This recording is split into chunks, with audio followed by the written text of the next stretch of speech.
So hi everyone and welcome to this week's DMN, CMMN and BPMN webinar, Understanding the Triple Crown of Process Improvement Standards.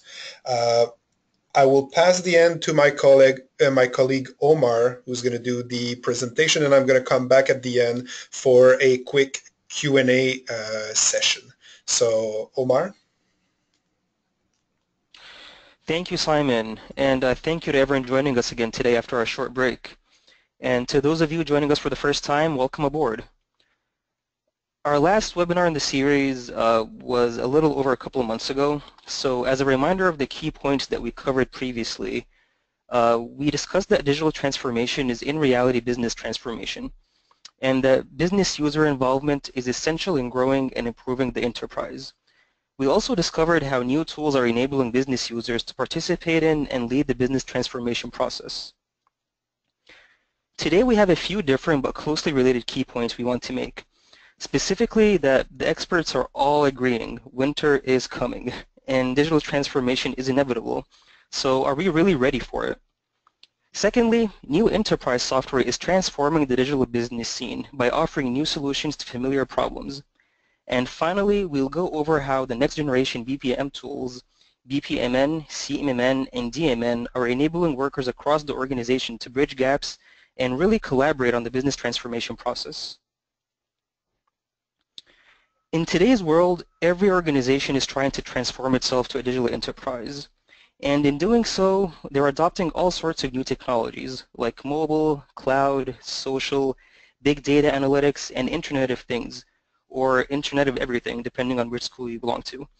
But with doing so, they still need to remain focused on the four main pillars of improvement: process centricity, knowledge centricity, customer centricity, and innovation centricity.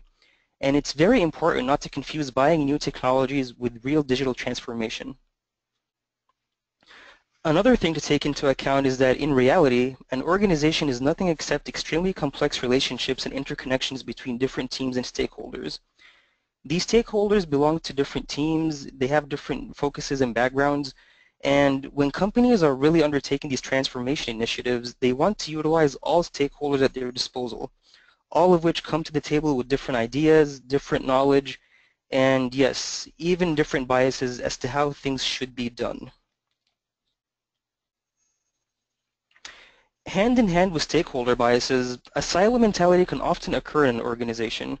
This happens when a team shares common tasks but derives their power and status from their separate groups. And the larger an organization grows, the more difficult it becomes to align all of its moving parts and teams to ensure that everyone is working towards the same strategic objectives. According to an article, 2016 Enterprise Predictions by IDC and Forrester Research, they predict that all enterprises will turn into software companies. The research shows that being a digital enterprise is so critical to the future of every company that living with the inevitable inefficiencies and miscommunications would just be too dangerous. Or as IDC puts it, by the end of 2017, 2/3 of the CEOs of Global 2000 enterprises will have digital transformation at the center of their corporate strategy. According to another article based on research by IDG, it was found that more than 75% of companies have adopted agile development methodologies. But we have yet to see agile achieve any scale at the enterprise level. But 2017 will mark the first year that enterprise-scale agile transformations will actually work. The article goes on to say that one of the primary drivers of scaled agile success will be the increased availability and implementation of enterprise-focused tools that make agile methods more effective and thus more accessible for the enterprise. And that's why today's top organizations are utilizing enterprise software, process frameworks, and reference models to structure how work is accomplished, documented, and measured. These new tools are providing new efficient solutions to familiar problems. So what are DMN, CMMN, and BPMN? As we all probably know by now, BPMN stands for Business Process Management and Notation. And the relatively new players in the field are CMMN, which stands for Case Management Modeling and Notation, and DMN, which stands for Decision Management and Notation. These three together are the three leading international business modeling standards produced by the Object Management Group, or OMG, in the recent years. They are really just languages in which you can describe your operations and work efforts. Simply put, they are a means to an end. These tools aren't really going to fix anything on their own, but rather they really give you the tools that will provide you the capabilities to optimize, improve, and increase your efficiency and effectiveness as an organization. So we get that they're languages, but still, why use BPMN, CMMN, or DMN? And the main reason to use these modelers is because they represent three core management practices in every organization. They provide us with a common notation and a common file format that tools can interchange. And in turn, this gives us common and readily transferable skills that can be learned by analysts to power next generation BPM. To really understand the concepts of BPMN, CMMN, and DMN, we need to understand that these standards were developed to address certain needs. So looking at the core concepts here, we see that BPMN deals with processes, and it's more activities oriented. When we're talking about CMMN, we're working with cases, and it's events based. And when it comes to DMN, the core concepts here are decisions, and we're working with rules. Focus-wise, BPMN is transitional, and it's data heavy. CMMN is contextual, and it deals more with information. And DMN focuses on knowledge, and it's more applied in its nature. And semantics-wise, BPMN is procedural, and it depends on tokens. CMMN is more declarative, and here we see that it depends on the ECA, or event condition action, which we're going to see in a few minutes. And DMN is functional, and it works with logic. And now let's get properly introduced to the three core management practices. Here we have BPMN. So most of us are familiar with BPMN probably, but BPMN is really a disciplined approach to help us as an organization become more efficient. It provides a universal visual notation for drawing business processes. It's readily understandable by business stakeholders and IT stakeholders alike, and it really aims to bridge the gap from modeling to implementation. And the current status of BPMN right now is BPMN 2.0. And I think we're mostly familiar with the basic elements of BPMN. By now we know that we have the event shape, we have the task or activity shape, we have the gateway shape, and we also have the flow shape in BPMN. And now that we've seen the basic shapes, we can kind of interpret this diagram that's in front of us. So here we see that there's a pool that represents a participant in this process. Here we have a start event that triggers the process, which then flows to the first task of the process. And then the process flows to an intermediate event, which flows to the second task. And then we get a gateway shape that helps us branch the process, and eventually we get to the end events. And then we get to CMMN. In case management, we're doing a paradigm shift to support the efforts of the organization's knowledge worker. So CMMN is a notation for modeling and visually expressing the context of a case. So it really aims to model activities that depend on evolving circumstances and ad hoc decisions by the knowledge workers. And the current status of CMMN right now is CMMN 1.1. The core distinction between BPMN and CMMN is that in CMMN we actually define a context, and we define how we react to the different events. So here we have the notions of discretionary items that make it possible to design the model during the design phase, and during the execution time we're able to perform different elements on a case-by-case basis. And here we have the CMMN basic elements. So we have a stage shape, we have the task shape, we also have the discretionary shape here noted by the dotted line. We have an event listener shape, we have the case file item, and we have milestone shapes.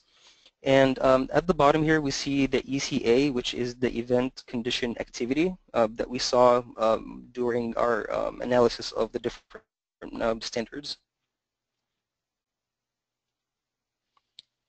And here we see the basic elements of CMMN within the context of a case model.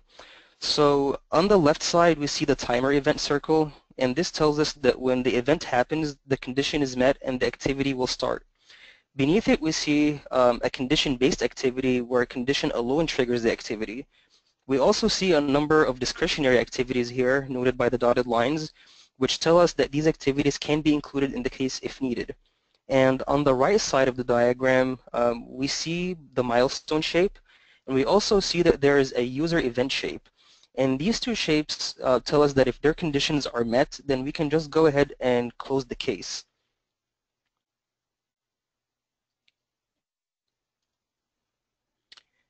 And our third and final standard of the day is decision management and notation. In DMN, we're looking to increase the organization's agility, and we do this by specifying the requirements by which the organization's decisions are made and also capturing the logic of the decision making. So this provides a notation for describing and modeling repeatable business decisions, and it enables different groups to effectively collaborate in defining the decision models and the decision tables for the organization. And the current standard right now is DMN 1.1. And the DMN basic elements are, we have decision shapes, we have the input shapes, we also have the business knowledge model shape, and the knowledge source shape. And at the bottom here, we see that we have the information requirement, knowledge requirement, and authority requirement shapes. And now that we've taken a look at the basic elements, we can kind of try to interpret what this diagram is telling us. And here we see that at the top there is a final decision shape. And this decision is being authorized by a knowledge source, right to its right. And it receives input from an input shape and another decision shape. And then we see that this second level decision shape is actually being supported by two different input shapes. And on the right side of the screen here, we see an example of a decision table, which can be embedded in the decision shape to actually create the decision logic. And we're going to go over this in more detail during our demo in a few minutes. So when should we use BPMN, CMMN, or DMN? In a very simple way, the name actually tells you when to use them.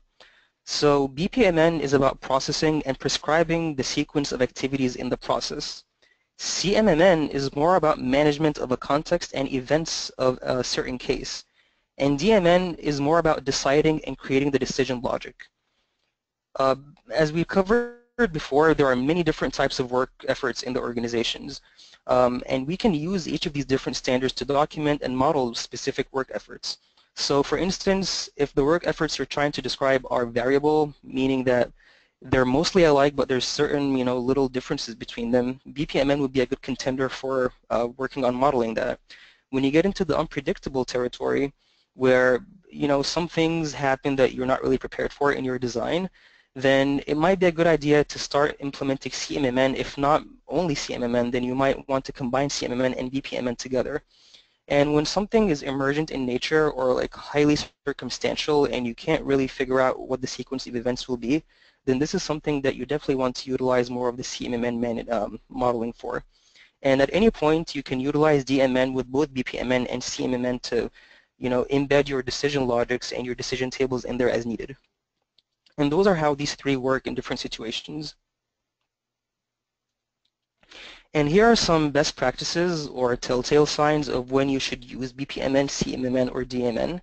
So here, if you're using BPMN and you see that in your process you have multiple gateways, each of them branching based on certain decisions, it might be a good idea to use DMN in this process to kind of power your logic here instead of depending on gateways. Too many gateways can cause confusion when you're processing. If you're using BPMN and there's a lot of intermediate events in your process, then you're probably doing this to get over the lack of case management in BPMN. And in this case, using the CMMN standard might actually be better for you. If you're working in BPMN and there's a lot of ad hoc sub-activities, again, this would be a great example of when you should use CMMN. And the other way around, if you're in CMMN and you find yourself working with a lot of activities that have interdependencies and they flow one after the other and you can prescribe the nature of that flow, then you might want to revert back to BPMN and use that for prescribing your procedure.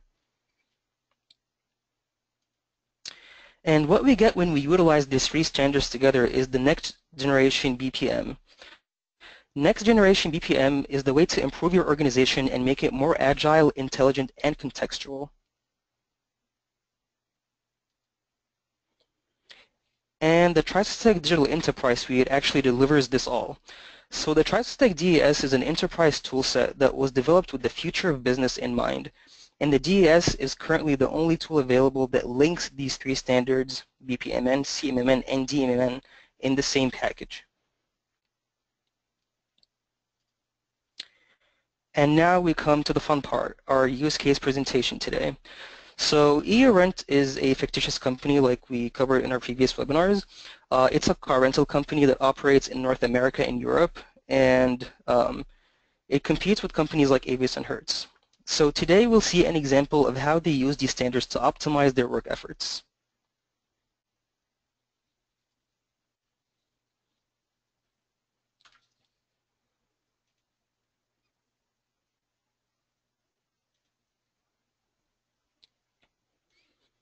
All right, and you should be able to see my Trisotech Enterprise Server screen over here. I'm going to use the communicator tool. And I'm going to open EURent. And I'm going to go and open our customer support process here. And you'll see that this opens up in the BPMN modeler. So we're going to start in BPMN. I'm going to make the screen visible over here. Okay. So here, let's take a look at our process first. Here we have four different pools. So we have four different participants: customer, customer support, second level customer support, and we have the supplier. So if I start animating this customer support process, what's happening right now is the customer is having an issue and they're sending us a renter issue report. So we got the message and we're going to look at the issue description. And here it says that roadside assistance is required. There's no accidents. For the purposes of the first demonstration, I'm going to run this as an administrative problem that can be easily figured by support, and then we're going to run the actual case management. So I'm going to move this from here to the gateway shape, and here I want to say that we can, we're not able to answer it right away, but we can escalate the issue. So I'm going to run it to this subprocess here, and here we see that we're going to inform the customer that we're escalating the issue, and we're actually sending a request to the second level support to help us find an issue to this, a solution to this issue. Meanwhile, we're waiting for a response here still. So it goes from here to this gateway, and if this level of support is able to provide a first level solution, we're going to go this way. And if I perform this activity, this process will end on this level, and it will go over here and it's going to give the solution to the customer, and if this solution is effective, I can just go ahead and end it. And this is the pathway that this process took in this case. Now let's run this again and actually implement a case in here. So here we get the issue description, and like we saw before, there's actually something that needs to be done. And when it's roadside assistance, it's very unpredictable. You have no idea what's happening. It says there's a flat tire, but there might be other issues that you need to help with. In this case, we're going to start a roadside assistance activity. And when we get to this point, it's going to open the CMMN modeler for you. And let me minimize this to fit on the screen. And let's take a look at this.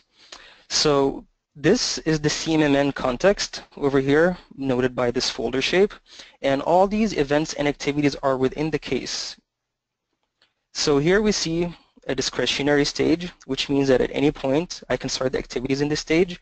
And you see that there's no real sequence to the activities or events here. Whatever happens that triggers conditions, we'll take care of. So we're going to start animating this, and I know that I got the issue report from the BPMN model that we just saw. So this triggers this condition of assessing the car condition. Here I need to fill out the send to shop assessment too. And when I click this, that means all the conditions were met. So I filled out the the car condition assessment, and I got the issue description, and this is going to trigger the repair location identification. So what needs to be done now is we need to determine where this car needs to be repaired. Is it on the road, or does it need to actually be sent to the shop? So looking at this diagram and remembering the basic shapes that we covered, we see that here we have the decision shape, and there's two inputs here, send to shop assessment and the issue type. And the knowledge source for this is the roadside assistance employee, and here we have the issue report that's feeding the issue type. And if I click over here, I have the issue type that is flat tire, so this is the one that we're going to select, but these are all the issues that are here to support my decision making if I found other issues on the road. So I'm going to click on flat tire, and my shop assessment right now is false. And I'm going to run this decision, and it says here that the repair location should be on the road. And I'll notice here that a little I showed up, and it says that the output repair location has been evaluated to road. And if I click on that decision table shape here, this actually shows me the decision logic that was used to give me that decision. So here I see that the issue type is out of gas, flat tire, key loss. We know that we have a flat tire, and my assessment was false to send it to the shop, so repair location is road. So now we determined the car repair location here. So I'm going to click on that. Now I fulfilled all these activities, and here I know that I'm going to determine what the car repair location is. This is the stage here.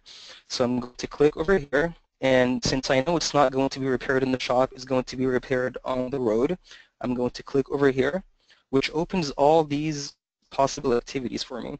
So do I need to change a tire, unlock the door, replace key with the spare, fill the gas tank? Here we're going to change the tire, and I'll see that it opens up a video for me to show me how to change a tire. So if this is a new hire, new employee that doesn't really know what they're doing the first time, or just trying to educate someone on how the case works before they actually go on the road, this shows you how this step is done. And then I'm going to click on change tire. Then I'm going to close this here, so that means I took care of the roadside repair. And from here, I'm going to click here, which means I took care of repairing the car on the road. And you'll see that the case automatically fulfills this condition, which is car repaired, and I get to the end level of the case here. Fill roadside assistance report. This is a mandatory action, so I'm going to fill it out. And there's a roadside assistance report that should be filled out. So I'm going to get this done, and you see that once I fulfill my necessary conditions, I can click over here next to this diamond shape, which means that my case is done and completed. And this way, when I get back to my BPMN file, I saw that I opened a roadside assistance case, and in this case, the BPMN process ends, and I know that the case was taken care of. That person was being helped, they got what was needed done, and the car is now back on the road, or if it needed to be sent to the road, to the shop, for repair, that would have been taken care of in the case as well. So this is the way that BPMN, CMMN, and DMN are used together to optimize your process. As we saw, we jumped between BPMN to a case, and from the case to a decision table, and from the decision table we went back to the case to finish the case and get the support that was needed out there. This doesn't just optimize the process, it actually creates a clear visual model that encourages different stakeholders to collaborate together to make the processes even more efficient and effective for your organization.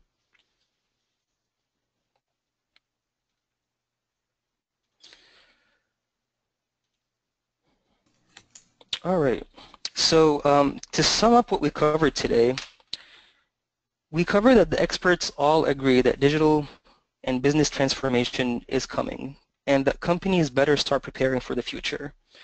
The good news is that this transformation comes at a time where new enterprise tools are arriving and enabling organizations to achieve the transformation goals.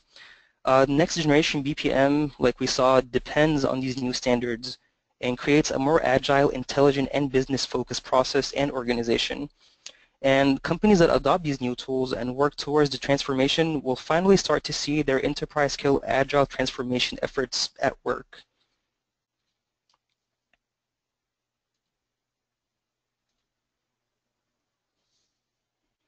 Oops. And don't forget to tune in and join us next time, everyone. Our next webinar will be on August 25th. We'll continue our discussion of digital transformation, and we'll go over how new tools are helping companies achieve the transformation goals without having to throw your existing processes out of the window. You're going digital, reduce, reuse, recycle what you already have. And we'll show you how to do that. And Simone, I'll pass you this back now for Q&A. Yeah.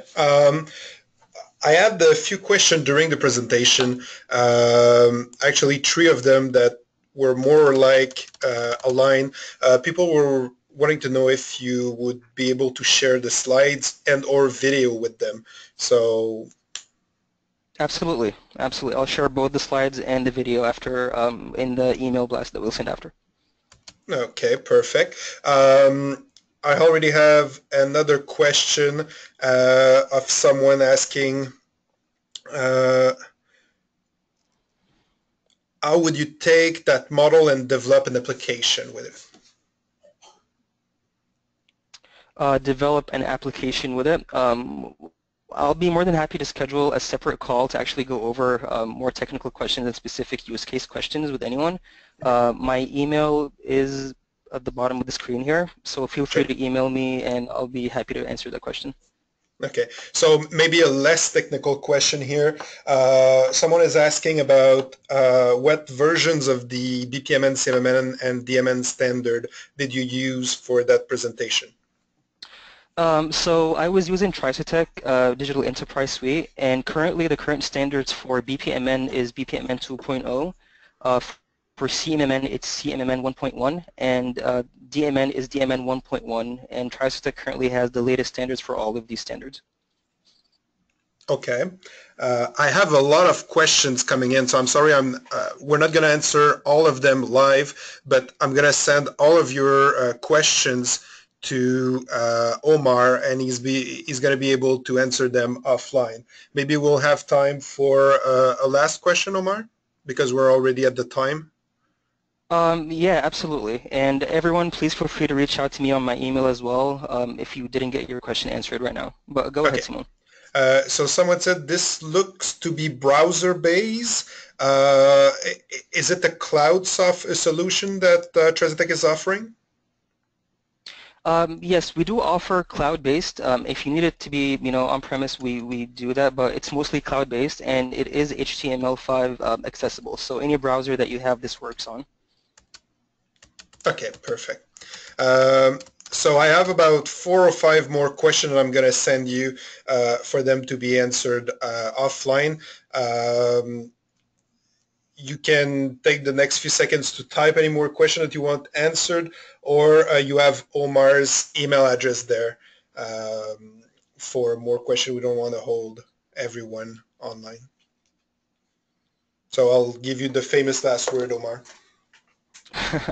Thank you, everyone, for joining us today, and I really look forward to seeing you next time. If you have any questions, feel free to reach out to me at any time on this email address, and I'm looking forward to speaking with you all soon.